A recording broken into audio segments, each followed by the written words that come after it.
It's a question I've been asked over and over. What the heck happened to my A4? Well, in short, nothing. Still runs and drives great. So that's it. Thanks for watching. All right, let's get into it.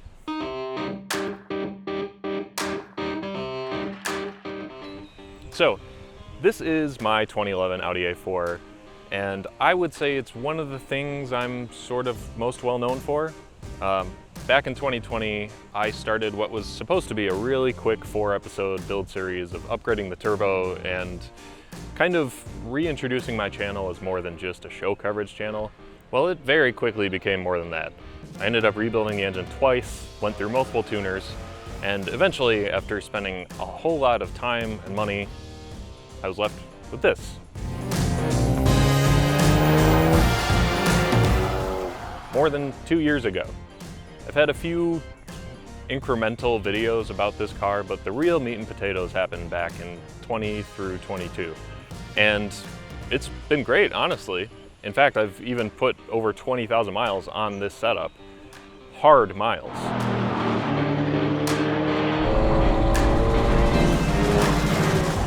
So why haven't I kept making videos of it? Well, the easy answer is because it's done. And that's kind of a death sentence as far as YouTube analytics are concerned.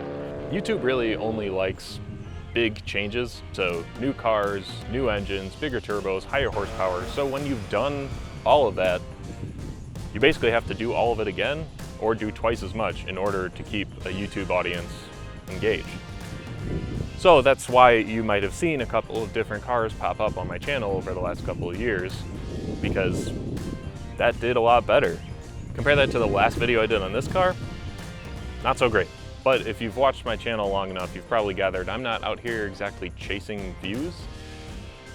If I was, then I would have at least some sort of regular upload schedule, which I don't. But it's time for a change, both for the car and for the channel, really. I've spent the last 2 years about casually tracking and racing this car, and I've learned what's actually good on it and what really has to go. So I'm revisiting this car and making it much more track focused. I'm really going to try to film more on track content and fully expect those videos to flop, but whatever, it's what I want to do. And I don't think this is going to become a full track only build, but it is the project car at the end of the day, and it's the one that I want to race.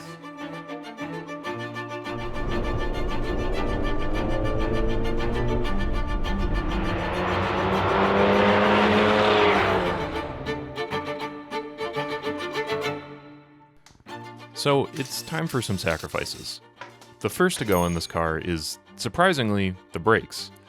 I'll go into more detail on this in a minute. But more importantly, this probably won't surprise you, I'm ditching the air suspension. Yeah, it's not the most ideal setup for these kinds of activities. It's treated me well for the last 6 years it's been on the car, and it handled surprisingly well. But it's time for me to stop being so stubborn about it and let somebody else get more use out of it. It is sad, but maybe it's a sign I'm getting older. So long, air ride. For now, I've temporarily installed H&R lowering springs to get me by. This is being filmed back in December. I'll reveal the final suspension later in the video, but let's talk about those brakes. So these are calipers from a C7 S7. I got fronts and rears from that. They're pretty much the same size as the other ones, so why would I get them? Well, for one, there's no adapting needed. These fit right up, and I also believe that you might be able to fit a slightly smaller wheel with this. But most of all, these allow me to have more pad options. With the other calipers, I really was stuck with the EBC blue stuff as the best pads I could get for a somewhat reasonable price. I really wanted to run Hawk HP Pluses, but they didn't make them for that platform. With that brake setup, it was pads that fit a B9, S4, S5, and I guess not a lot of people are tracking their V9s, so there's no demand for those pads from the manufacturer. So pad options were one thing. Another is cooling. One thing that I realized I had a big problem with when doing my first couple of track days is a lot of heat going on right here. And that's kind of one of those things that people tell you that biggest thing to worry about on track days is heat. Whether it be coolant temps, oil temps, or brake temps, or tire temps, like, that is your enemy. And in my case, I was burning up my pads. They really, really stunk. Part of that is there's no brake ducting in this area because it's not a performance car. But for now, let's change out all 4 rotors, calipers, and pads, and then we can move on to the race car stuff, the brake cooling. For the first attempt at some cooling modifications, I'm cutting some slots into the front dust shields to hopefully guide some air to the back of the rotors. I believe the OEM S7 dust shields have some venting built in, but those cost money, and this is free.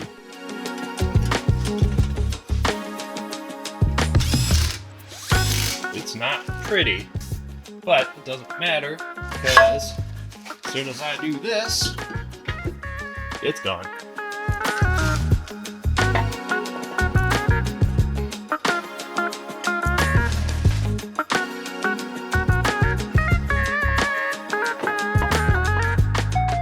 Are a slightly different story. Still S7 brakes, but no longer the cool looking 4-piston brakes that I had before. I'm actually going back to a single piston setup, which hurts a little, but it makes for more pad and rotor options and less complications. So simpler setup. Nothing too special about these. Just single piston with the integrated parking brake. That's about it. I mentioned I'm using Hawk HP Plus pads in the front. For the rear, I'm using HPS 5.0 pads. They have a little more bite up front and less in the rear. But none of that matters if I can't get the right pressure behind them. The next thing I want to do, I really don't want to do. This is B8 RS5, B8.5 RS5 Master Cylinder and brake booster. And I bought this about 3 years ago when I did the first big brake setup on this car, and for daily driving it was totally fine, but when it came to tracking the car, that's when, like, as soon as things started to get warm, the pedal would find itself a lot closer to the bottom. It wasn't boiling the fluid as far as I know, it was just trying to push more warmer fluid, something of that nature. So if you're doing competitive driving with a big brake setup on a car like this, I would definitely recommend upgrading the Master. But if you're daily driving it, it's probably fine. If I wasn't tracking this car, I would have just kept everything on there. But this is, I would say, relatively necessary and something I really don't want to do because it's tough to get to. I did the clutch, the stainless clutch line on this car, and that really sucked. And this is gonna suck more. So I'm looking forward to that. So that's pretty much just gonna time-lapse this because...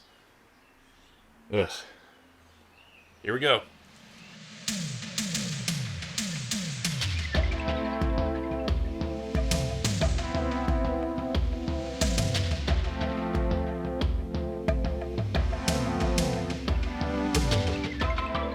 As you can see, accessing the brake booster and master cylinder is not the simplest task. It requires removing the wiper motor, pulling the ECU out, moving the false firewall, disconnecting the clutch and brake lines, disconnecting the brake pedal, and doing some ABS adaptation with VCDS at the very end.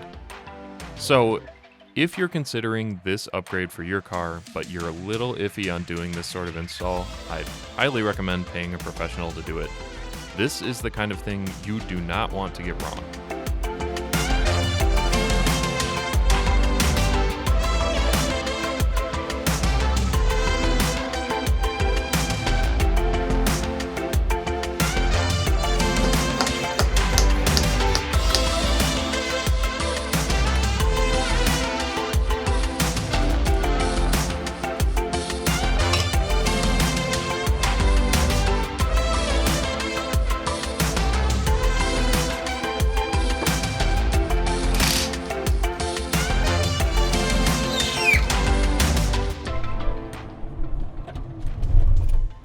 it just stops on a dime.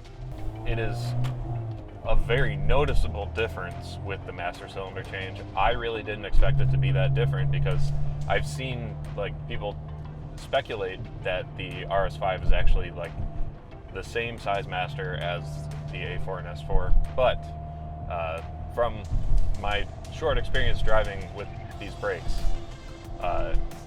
it does make for a noticeable improvement. Plus the HP Plus pads in the front and the HPS 5.0s in the rear, it stops on a dime, and now it's just traction limited. So you already saw my professional fab skills with the dust shields. To add to that, I'm getting rid of the fog lights and constructing some custom brake ducts to feed air from the front of the car to the wheel well, just behind the hub. This took a good amount of thought to get right. It needs to feed air to the brakes, but not get in the way of the wheel at full lock or any other suspension components, and it needs to stay off the ground. I think I've got it figured out though. However, having an open hole pointing directly at the brakes that now have openings in the dust shield could create a bit of a problem with rocks and debris. So I've purchased some aluminum window screen from Home Depot and JB welded it to the back of the fog light housings. This should keep rocks from hopping into my wheel wells, and it does a good job of hiding the ducting. But that's still not enough. To add to this, I've also got the more commonly used Macan brake ducts that thankfully only require slight cutting to fit on the tie rods.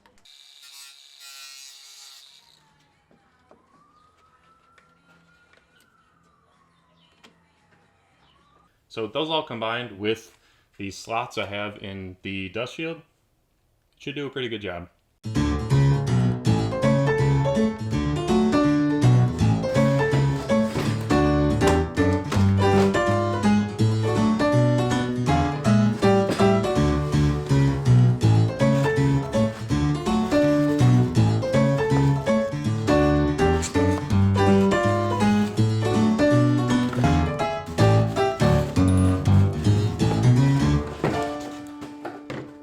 So to replace the air suspension on this car, I did temporarily go with H&R lowering springs, but that was temporary. They don't ride great. They're on stock shocks that are original to this car, so they're not in great shape. And it was really just to be able to drive the car after selling the air suspension, but it's not permanent. And I figure if I'm going to do the suspension again, I might as well do it right this time. And to do it right, I might as well get the best coilovers possible for this platform. These are öhlins road and track coilovers, and they are amazing.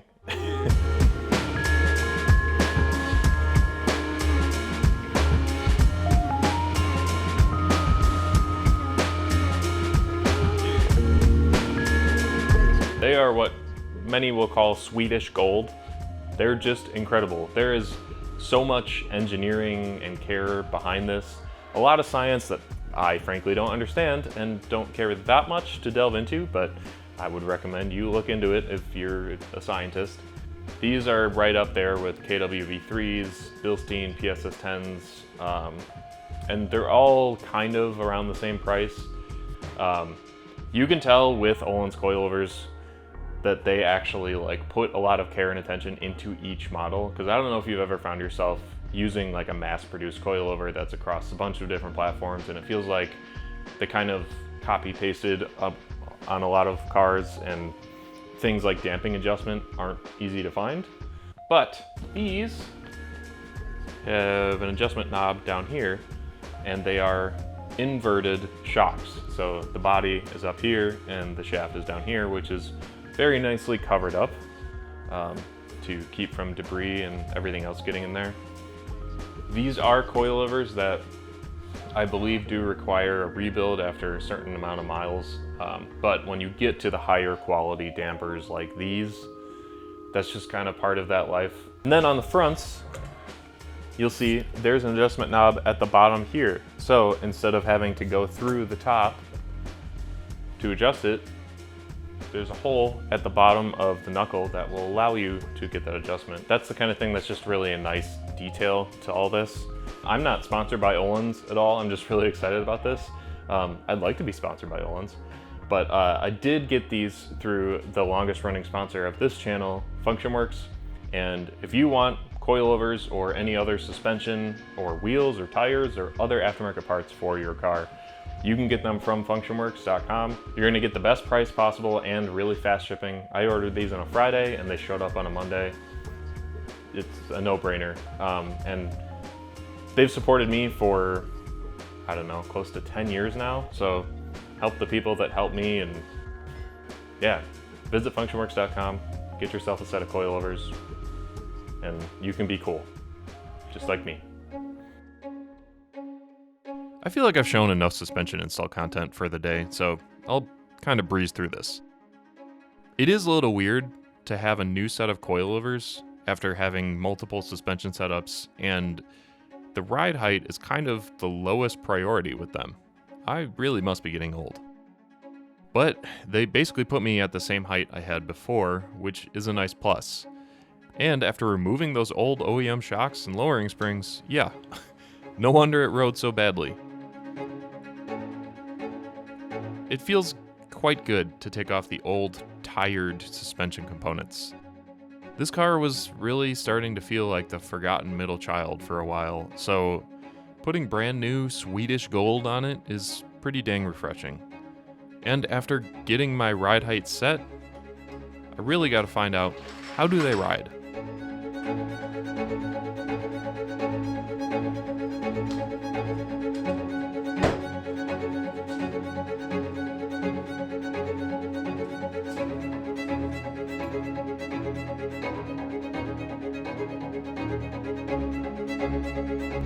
I don't expect it to be magical, because, I mean, it's a car on lower ride height with good springs, good dampers.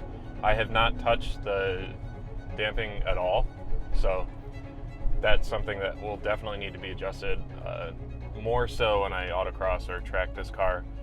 But for right now, this is just out of the box. I mean, it feels good.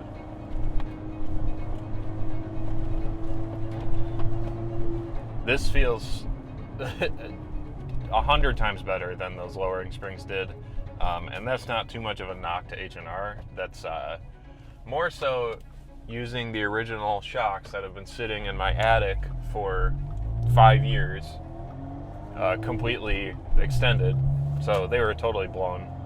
So driving on those sucked, but these, pretty nice. Coilovers, awesome. Brakes, great. Pads, even better. RS5 Master, I'm really mad that I didn't do that years ago. And cooling, we will find out later when I take this thing on the track again. But for now, all this, awesome. Not finished yet. There's more. Let me show you this. To go with the upgraded coilovers, another much needed upgrade is front camber. These are SPC adjustable upper control arms with spherical bushings. These will not only allow for camber adjustment, but the bushings will also help prevent deflection, an unwanted characteristic of rubber bushings.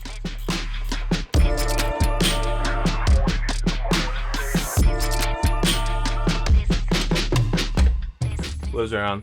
That was super easy. Thankfully, I've done the pinch bolt before.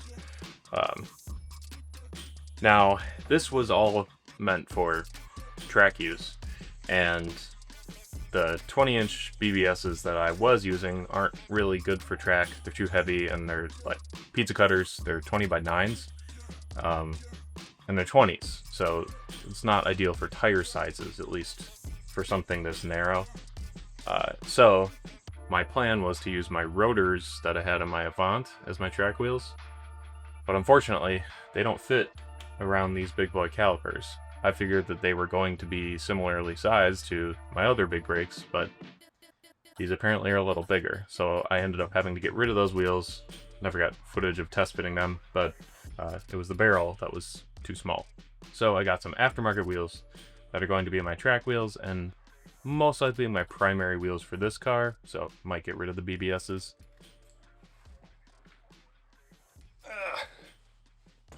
a set of Gramlite 57 CRs. Okay, these are my favorite wheels in the car yet. The blue maybe isn't the perfect color, but it is growing on me. But more importantly, these Gramlites are incredibly light, hence the name, and a much more usable 19 by 9.5, allowing for a lot more 200 treadwear tire options. And they just barely fit over the brakes. However, they do poke quite a bit with just 255s on them. So I am going to have to roll and pull the living hell out of these fenders. I don't really have to worry too much about the paint because it's all cracked and bad already. So here we go.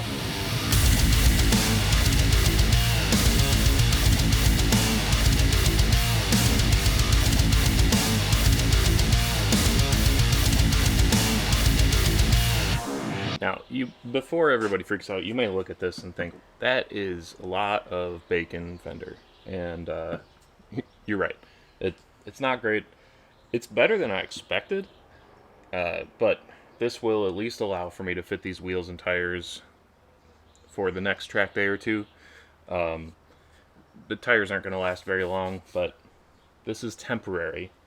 I have a plan. Yep. But that's for a future video. And all of that sort of started because I put a nasty little dent on the other quarter panel. So when that happened, I kind of decided, who cares what happens to the rear quarters? Because they are fucked now. So this isn't so bad. The other side is bad.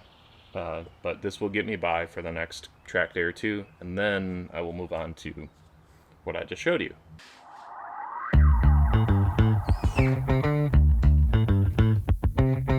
So the wheels and tires fit better now. I'm not going to be rubbing like crazy, and it's a little rough, but I don't hate it. I think it looks kind of cool, a little more race car-like, but it's all temporary, remember that. And if you didn't hate me yet, why don't I cut some holes in the body of the car?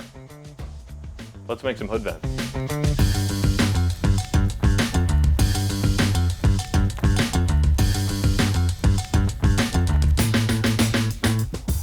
Let me explain. A big theme with this video is getting rid of heat, and that continues under the hood. The 2-liter TFSI Audi engine has exhaust valve lift solenoids that sit right above the exhaust manifold. And it turns out, they don't like heat. At nearly every track day I've done in this car so far, one of them fails, making the car sound like a Subaru. I initially thought I had lost compression on a cylinder the first time it happened and kind of freaked out. Now it's just a regular occurrence, so I'd really like to get some of that heat out of the engine bay and not have to keep replacing those every time I use the car. With both these hood vents and with some heat shielding around the turbo, hopefully that will keep some of the heat away from them. Now we just need to test all of these new changes.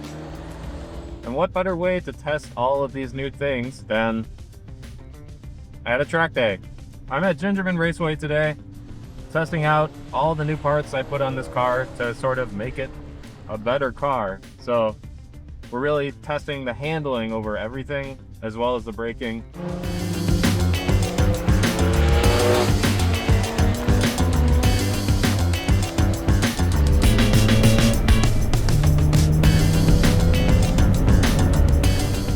So, here's the rundown. It's great. Pretty much every change is super noticeable and a huge improvement. Around corners, the coilovers really absorb the turns. It's way less bouncy than the air suspension was, which, you know, that makes sense. So that, combined with more camber up front and the sway bar upgrade I already had in the rear, makes for a great improvement in the notorious Audi understeer. And the brakes? Oh, the brakes. That is what I would say is probably the most noticeable difference between all of the things I just did. When I used to drive this on track, like halfway through the first session, I would always get like more pedal travel and it would get really frustrating. And I thought maybe it was had knockback. It could have been, but I think more likely than that, it was my master cylinder. And I guess I can eat my words. In the past, it said you don't need to change your master for bigger brakes. Well, maybe for the street, but for the track, I think it's really important. I have the RS5 Master in here, and now, like, I get the firm pedal the whole session. I have all these brake cooling modifications that have kept my brakes cool, that it hasn't felt spongy or anything, and I'm not even close to ABS in these corners because I'm still wussing out. Today, I don't really want to be testing stuff too much, but, I mean, testing my limits, I guess. But, I would say overall, great mods. But, I do have bad news. I have a check engine light now. So it's time to get rid of the car.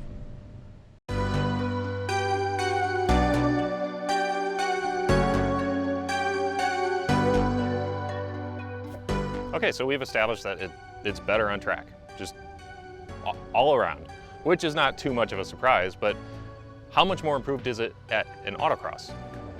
I'm here at Madison International Speedway here in Wisconsin for another local autocross with the Madison Sports Car Club, and I think it's a great opportunity to test this stuff further. It handles better, it brakes better, all the things that I wanted with what I've done with the car so far.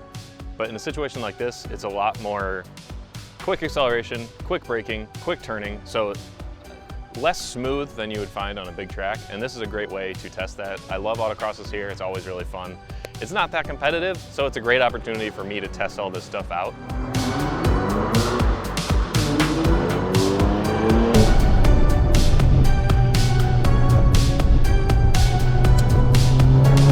And much like at Gingerman, really no surprise, the brakes again are the most noticeable change, allowing me to brake more confidently and much later than I normally would. And just everything all around, all these new upgrades makes the car feel 1,000 times more dialed than it ever was. I've never been happier with how this car feels, and there's still more to do.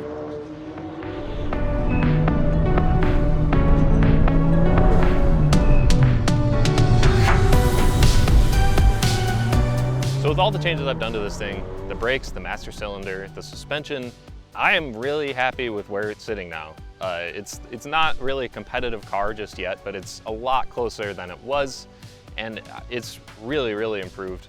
I was really stubborn on the whole air suspension thing for many years, but I'm really glad that I finally just got rid of that and got a good set of coilovers. And I'm also just unbelievably impressed with the brakes on this thing. That being said, there's still a lot more changes that I'd like to do to this thing. This is a temporary form.